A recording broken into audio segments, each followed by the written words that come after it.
Welcome, everybody, to another episode of the AgView Pitch. This is kind of a midweek update on some things, and we've got with us our regular guests, Pete Meyer and Jarod Creed. How you guys today? Good, Chris. How about yourself? I'm good. Jarod, how you doing? Peachy, just Another, fine. Ready for it to dry out a little bit. yeah, another beautiful day in paradise. Before we roll on the topic of the day, what are you hearing from your clients? We went from drought to maybe not drowning, but we went from drought to plenty of water. How are things looking from what you're hearing from your clients? Oh, it's gonna sound bad to say, but the the complaining tone is coming around pretty darn quick. Good thing it's May 1. Yeah. Friend of Pete and I's just kind of latched on to what he talked about yesterday. We had a ton of room to hold all this water that has fell. Mm-hmm. And quite frankly, we still probably have a whole bunch more room. And I think guys are maybe their level of concern is getting a little bit higher as they look at some of these forecasts to come. Just, I don't think anybody's sounding an emergency alarm at this point. Yeah, for sure. Yeah, we'll have to get a couple more weeks under our belt of wet before the market probably even thinks about it or whatever. But Well, when it's dry, you get the 2012 analogies. When it's wet, you get the 2019 analogies. It's a little bit early for 2019, and in my opinion, and I know Jarod shares that opinion as well. yeah, and there are those isolated places. I talked to a guy yesterday that said he had 7 inches of rain and felt like he was floating. So there are some little isolated pockets that got way excessive, and we definitely are praying for those that got wiped out by tornadoes and stuff. That's bad news. Yep. So Yeah. Yep. but with that said, let's kind of hit the topic of the day, and I had called Jarod this morning and thought I'd get both of you guys on here to kind of talk a little bit about the news of today as we record this on May 1st. The SAF and the 40B. Start with you, Pete. Just have you kind of explain what that news release was, what it means to farmers, or what it does not mean, to start with. Okay, so we really thought that there was going to be some movement on 45Z. 45Z is the tax credit that will take place or take effect on January 1st of 2025. Instead, we started to hear rumors that it was just going to be around 40B. 40B is a tax credit that started on January 1st of 2023 and expires in December 31st of this year. Janet Yellen was in front of the House Ways and Means Committee yesterday and talked about the announcement that was forthcoming. We knew it was going to come yesterday afternoon at 4 o'clock Eastern, 3 o'clock Central, was going to be a catalyst for the aviation industry. Instead, it was absolutely nothing. Because what happened is that what they decided to do was that they set the parameters for 40B. And those parameters include an all or nothing approach as far as the farmer is concerned. So any feedstock that the farmer sold that will ultimately end up in sustainable aviation fuel needed to hit three topics. Tillage had to be reduced, or actually no till, cover crops, and then the focus was on nitrogen. So less nitrogen, a stabilizer probably added to your nitrogen. They seem to be keenly focused on nitrogen. So that's for corn. On soybeans, you had to have 2 of the 3. The 2 were no-till or modified tilling and cover crops. Well, the fact of the matter now is this reminds me, unfortunately, of the way that the EPA deals with the renewable fuel standard, right? Don't worry about what the rules are. We'll let you know later on. Don't worry about what the volumes are. We'll let you know later on. And, basically this is something that while it gives us some clarity from May 1st until December 31st of this year, we're looking backwards. And the fact of the matter, Chris, is we do not produce ethanol. We do not produce SAF in this country from corn-based ethanol. There's one plant in the country converting ethanol to SAF, and that's LanzaJet in Georgia, and they're using Brazilian sugar. Ethanol comes from Brazilian sugarcane, which doesn't even qualify for this tax credit because it's a non-domestic feedstock. The only sustainable aviation fuel being produced at the moment primarily is in California. They just released their numbers from the Q4 of this year. They produced 7 million gallons of SAF. Not a big deal as compared to tens of millions of gallons of renewable diesel. But those 7 million gallons of SAF produced in California were produced with soybean oil, fats, tallow, UCO. So now the question is, how is it possible that we're going to go back 15 or 16 months and look at what feedstock was used in 23 in California and find out if there's some sort of tax credit associated with it? At the end of the day, Chris, it means no money into the farmer's pocket.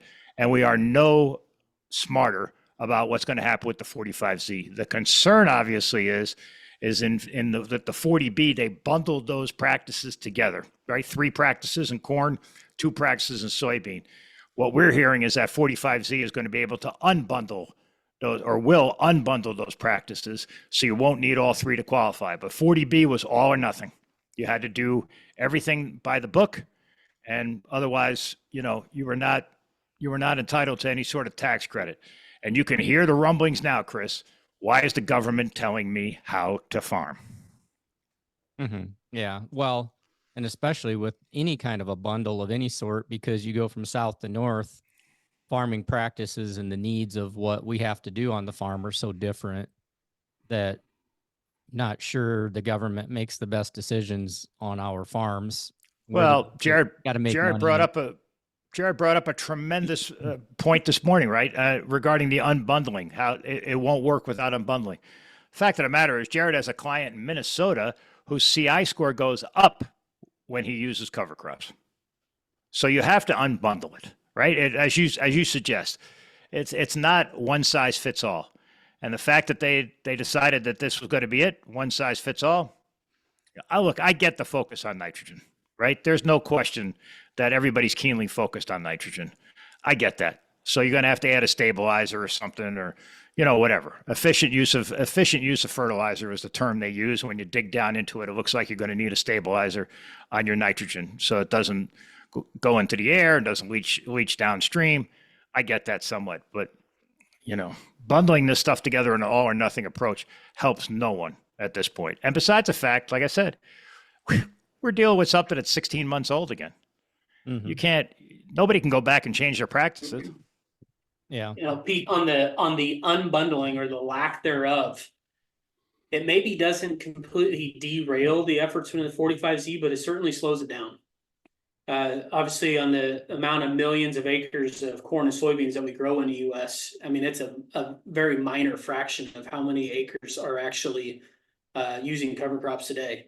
And obviously, there's a lot larger of a chunk that is no-till. I'm not maybe as worried about the fertilizer piece, because I'm trying to make a safe assumption here, maybe a projection to a certain extent, that I can just envision how some of these sustainable practice programs have operated in the last couple of years, and then looking at 40B and then the possibilities of those practices in 45Z. I'm still hopeful and optimistic that it's going to be some type of reduced or efficient tillage, not flat out no-till. And that cover crop's not going to be a requirement, but there's certainly going to be some type of implication around efficient fertilizer practices specific to nitrogen. Is that split application? Is that inhibitors, as Pete refers to, anything and everything that's going to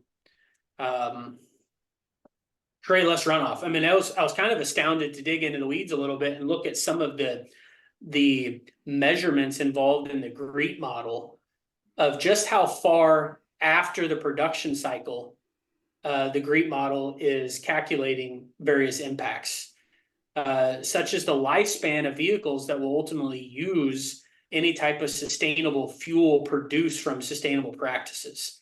The list goes on and on and on. And I guess what I'm getting at is, quite frankly, we might have ended up being more confused about what 45Z is or isn't going to be after yesterday's stuff than having any more clarity. And the hope was that we were going to have a lot more clarity and some fundamental practices that was going to be required for not only an ethanol plant, but a farmer to participate in the 45Z space.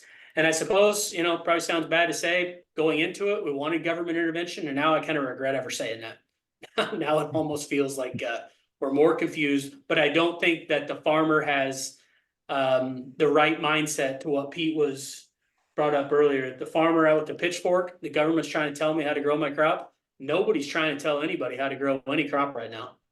There's no rules and regulations that you have to grow your crop in this fashion. And who knows, all of this effort might end up being commoditized long term. that it's just a natural adaptation of US agriculture to, to fulfill the needs that we have within the SAF space and any other biofuel products. I think one of the things too to add to Jared's comments there is that what we've seen, while we did get some clarity looking backwards, what I don't understand is that the ethanol lobby is out there running a victory lap, right? We really need to know where we're going, not where we've been, right? And that's the problem. So my thing is that, and I'm not trying to start a civil war here. I mean, God knows we may have one on our hands here anyway in a few months' time. But the fact of the matter is that where are the lobbyists on this? Why are they all of a sudden taking a victory lap, saying, "Oh well, we got clarity on that"? You didn't get anything. We need clarity on 45Z moving forward. Where are your checkoff dollars going? Where are all this money going to the lobbies and this and that? People ought to be pissed off about this, Chris, because we got to know. Now, Secretary Vilsack has said, and I may be eating my words here in 2 weeks. He has said that the 45Z stuff will come out on or before May 15th. We have 2 weeks here. But I also wonder if this 40B is just like, okay, we gave you that. We'll get to you later on the 45Z. Because we're not changing practice. The fact of the matter is that anybody is planting, and you started this whole conversation about how wet it is. Nobody can change their practices at this point. And the crop you're growing now is going to, could be used for the 45Z tax credit. You can't go to no-till. You can't put, maybe you could put stabilizer on your nitrogen. I don't know how that works. That's way over my head. You guys know that better than I do. You certainly can't plant cover crops. So what does that mean? Now all of a sudden you're out of the game for a year? Are we going to find out about 45Z and then we're going to talk about the 25 crop instead of the 24 crop?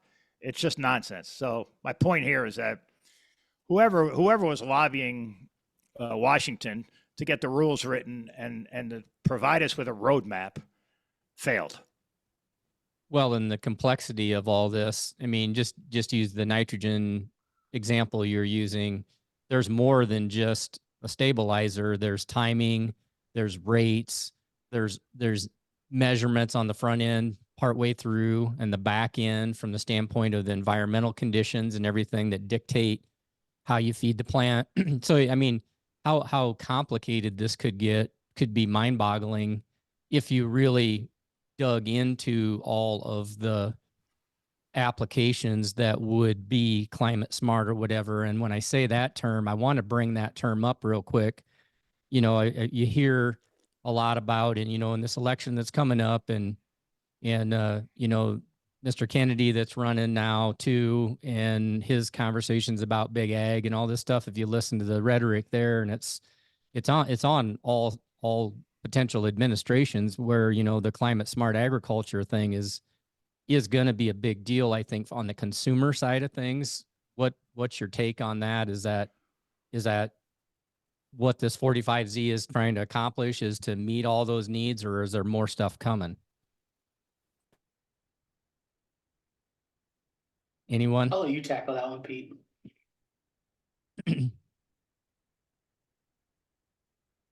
Getting to Sorry, turn. Chris. That's I all right. put it on mute. Sorry.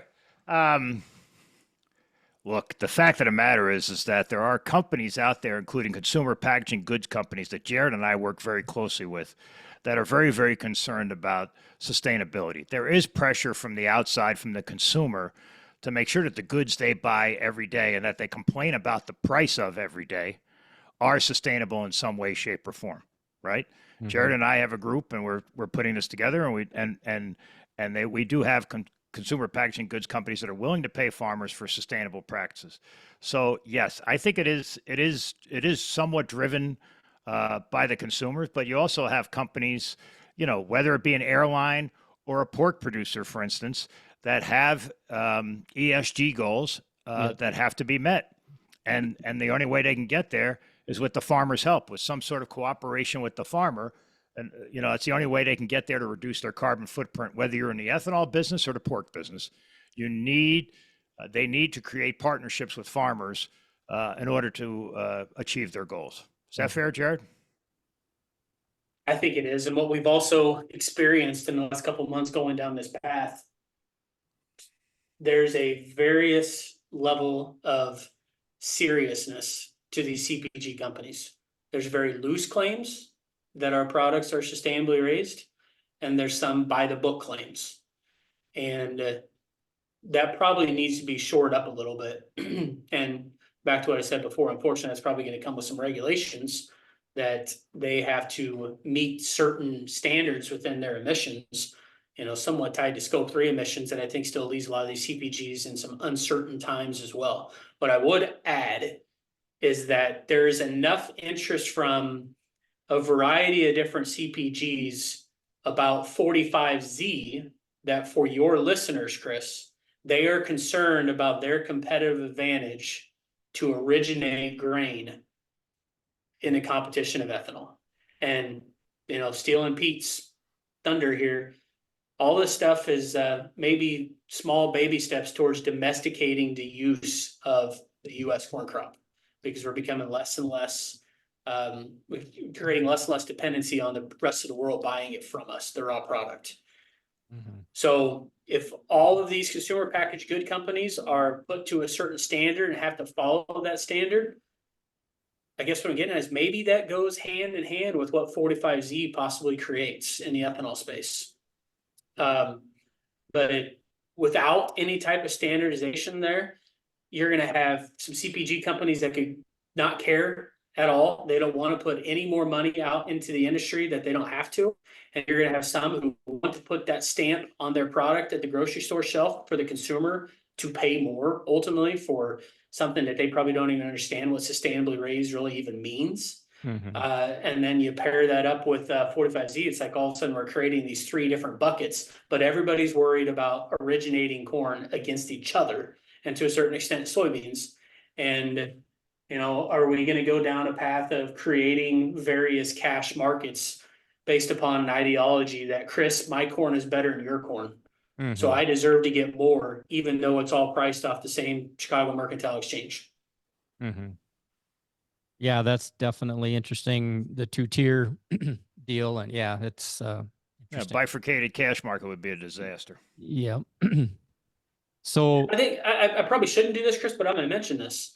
There's some destinations that we deal with very closely that we could provide 90% of their annual grind at a, quote unquote, guaranteed low enough CI score that will be financially beneficial for that destination. Mm-hmm. That it probably opens the door for them to be able to participate in SAF in a big way based upon the assumptions and the regulations that we know today. Imagine that phone call if you're in a county that produces 40 million bushel and an ethanol plant grinds 20. Imagine that phone call, they call you and say, thank you for doing business with us over the years, but you can no longer deliver corn here, because you are at risk of having too high of a CI score that could possibly impact our ability as a company to participate in SAF. I keep going back to that over and over and over again, that there's this, you're looking at all the shiny objects of the possibilities for the farmer to earn more money. Well, the breadcrumbs that are left over seems very, very dangerous. That's where, to a certain extent, some of the commentary out there, the pitchforks again, yeah, maybe there is a little bit of truth that if some of these changes if the unbundling doesn't happen, it can create a situation that your corn is nothing more than a feed grain. And if there's no impact on your feeder, your hog production, your chicken production, your beef production, if there's no stipulations that they have to follow on their own emission standards and sourcing of their feed grains, then you're certainly going to create 2 separate cash markets. Mm-hmm.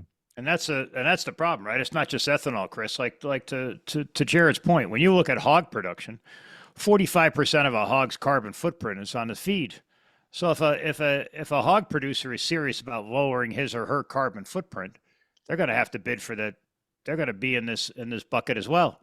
So if you don't, to Jared's point, that would create even more bifurcated cash market, where if you have normal CI score corn of, let's say, 29 or something like that, they may turn their back on you, whether it's a feed mill or an ethanol plant. Because the fact of the matter too is, for them to make a real change in their score, they need a lot of this stuff. Mm-hmm. So the little guy who's just or a little woman who's just on the side, just following the normal practices. I'm not going to listen to what the government has to say. Yeah, when you show up there, don't be surprised if they start asking you for your CI information. Mm-hmm. Chris, I'm gonna wear a tinfoil hat on one other thing here. And since we all know each other well enough, I guarantee I'm gonna get a phone call from Pete afterwards. Says, "What are you thinking?" Imagine all these different geographies in the US that are net importers versus net exporters. Yeah. There's a tremendous amount of quote unquote fringe areas of production in the US that is a net exporter. And pretty much 100% export because they have no domestic demand in their backyard. How does that play out? That if the transportation to get product from point A to point B is going to go into the scoring of a carbon footprint, how do you grow a crop on a fringe with no demand in your backyard that's going to take a lot of miles to get it from point A to point B, and it becomes worth less and less and less? Yeah. It's You're not going to get a call from me. yeah. So that this whole discussion kind of leads to a two-part question I have kind of for you, Jarod, is first of all, we all kind of have our practices, right? Some of us are trying to do more conservation type stuff where a lot of people are dabbling into, I saw probably more cover crop this year, traveling around, working with clients this year than I've probably seen ever, maybe. More strip till, maybe a little bit more no till, but I would say more strip till, more reduced tillage and all that kind of stuff. First of all, I want to ask the question, is it in people's, is it advisable to try to get to as much quote unquote conservational, climate smart, whatever the hell you want to call it, production as we can, or do you guys just keep doing what they're doing? And then I've fielded some of those phone calls here recently that it does worry me that we're putting the cart in front of the horse here a little bit. That I want to switch up my fundamental practices on my farm, not necessarily agronomically, but more logistics and timing involving money, maybe building additional bins, that I want to be able to participate in all this, and we're all betting on it come. I think the farmers getting out ahead of themselves a little bit. Mm-hmm. Pete, you had shared this number before. What was the total acres of cover crop in the US? And we estimate as 20, I want to say 25 million acres. That's correct. Yeah. It's 25 million acres out of, call it 180 million acre pool of corn and soybeans. There's a long ways to go there. Mm-hmm. Long ways to go there. And you get it's too early to justify making practice changes right here and now. Right. You probably and hopefully have enough time from government rulings to adapt for the 2025 crop.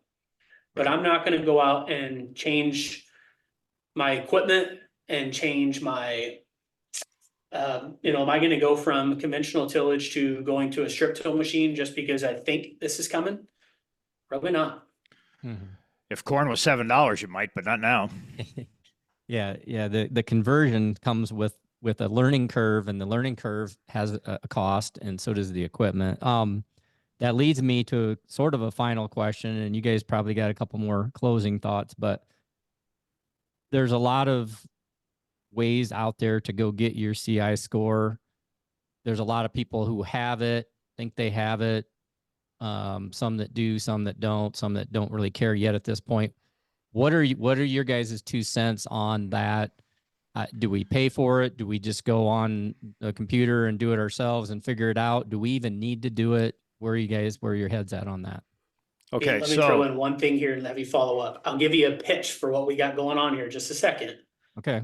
When we're trying to partner these farms with CPGs, we're going down a process to determine their sustainable practices in the first place to get paid, which is wildly different than paying somebody to verify a CI score that is worthless today.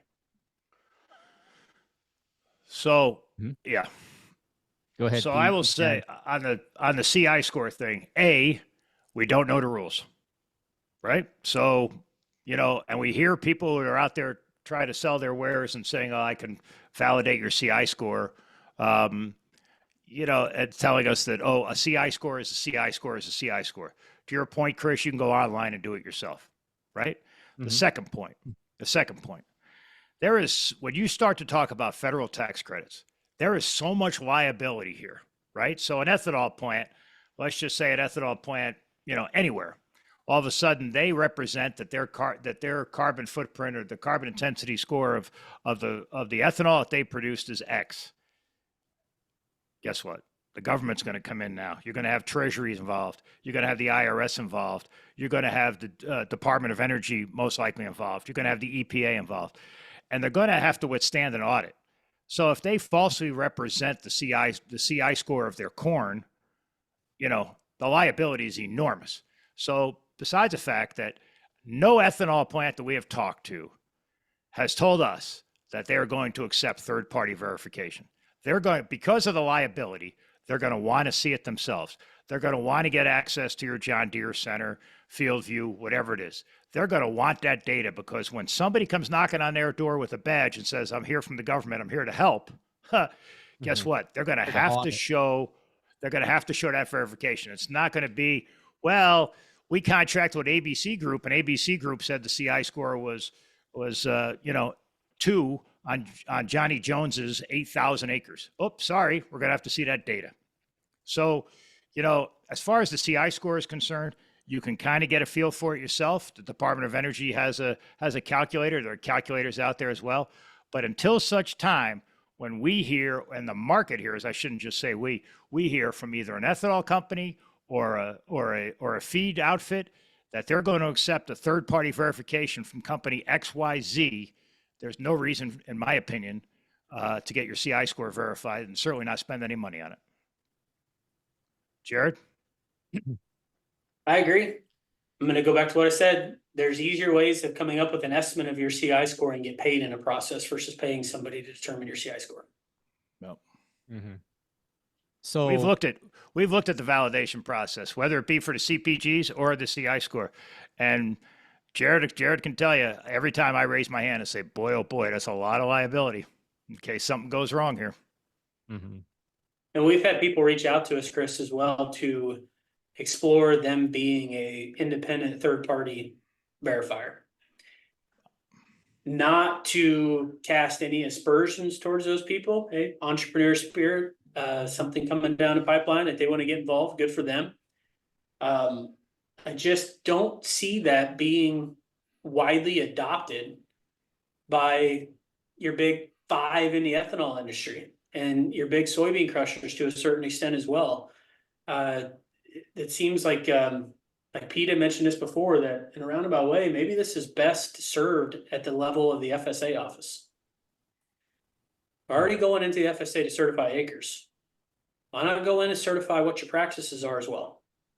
Mm-hmm. Farmer might not like that, but if there's government funds involved in this, as Pete has alluded to, from a tax credit, that very well could be the best way to check those boxes. Mm-hmm. But I think we're years away from that. I mean, I really do. I mean, I think that in our discussions with the ethanol companies, and also with some of the feed ops, they're going to adopt the state motto of Missouri, right? Show me. Mm-hmm.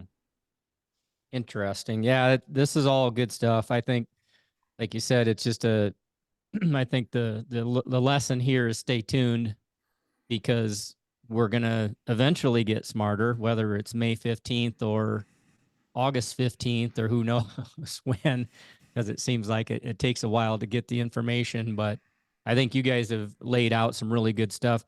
You did throw a plug out there, Jarod. I'm okay with plugs. Any additional stuff on what you guys are up to? Yeah, so to be blatantly honest, Chris, our first and foremost focus was to deal with our existing client base, to continue to explore ways of adding additional revenue to their operations. Mm-hmm. And a lot of those cases is just finding CPGs that are rewarding producers for their existing processes without having to make any changes. Mm-hmm. There's a long list of outfits that are out there wanting to put money into the producer's pocket. we're actively continuing to go down that path, all while trying to stay in front of what 45Z may or may not mean.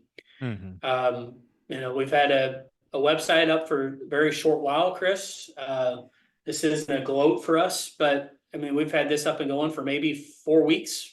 RegenerativeRootsSolutions.com. Place to go sign up, put your information in, we'll contact you.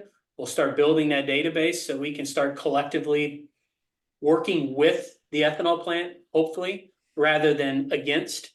There's been probably at this hour, I mean, somewhere, call it 2.5 million acres that people are hungry for more information on this. Might be financially related, but without a doubt, people are interested, want to know more. And we're trying to stay in front of that space again, maybe leveraging some of the context that we have in the industry and all the connections from CPGs and ethanol outfits and existing business dealings with them.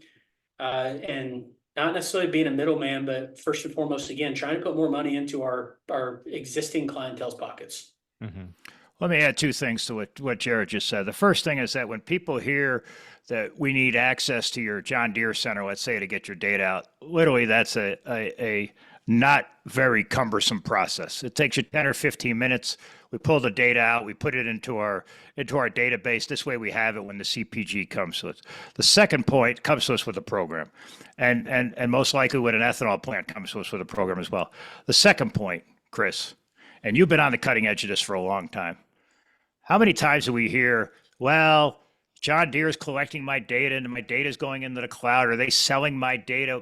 I'm not getting paid for my data. My data is going to Goldman Sachs or to some hedge fund to try to market. Guess what? You're going to get paid for your data. This is the payday for your data. All the years you collected, 5 years worth of data, 10 years worth of data, whatever, this is the payday for your data. So when you were wondering about why you were collecting all this data and what was the point and who's stealing it and whatever, guess what? We've come to roost here, and you're going to get paid for this data. This is where your data becomes extremely valuable to an ethanol plant or to a CPG. And you still have the decision in your own hands if you decide to pass that data on. That's right.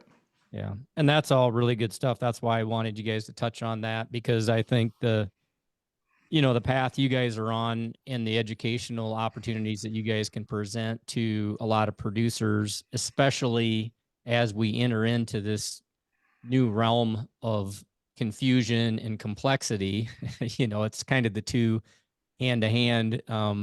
We got to stay in tune to this, and we got to pay attention to it. So I'm definitely going to have you guys back as things develop and we get more information on, whether it's 45Z or any of these things that are ways for farmers to enhance profitability. As you guys well know, I mean, these margins are damn tight right now, and we all are going to have to pay attention to not just the marketing and not just the production, but what we can do from a business perspective. So with that said, guys know how to get a hold of you that are on here, and I'll make sure Mac puts the regenerative.com on the show notes too. One last piece, Chris, and by the way, it's Regenerative Roots Solutions. Regenerative Roots Solutions. I'll have him look it up. He'll put it in the show. It's too long, but I lost that battle. So go ahead. Oh, whatever. Come on.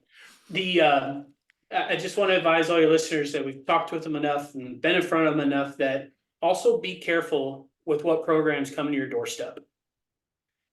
A lot of times, here's the cookie, come grab it, but you need to make sure what's on the backside of it. What's being tied up, how long, the environmental assets being tied up. I'm not going to name grain company names, but there's some programs out there that is not conducive for the producer because there's a lot better opportunities out there.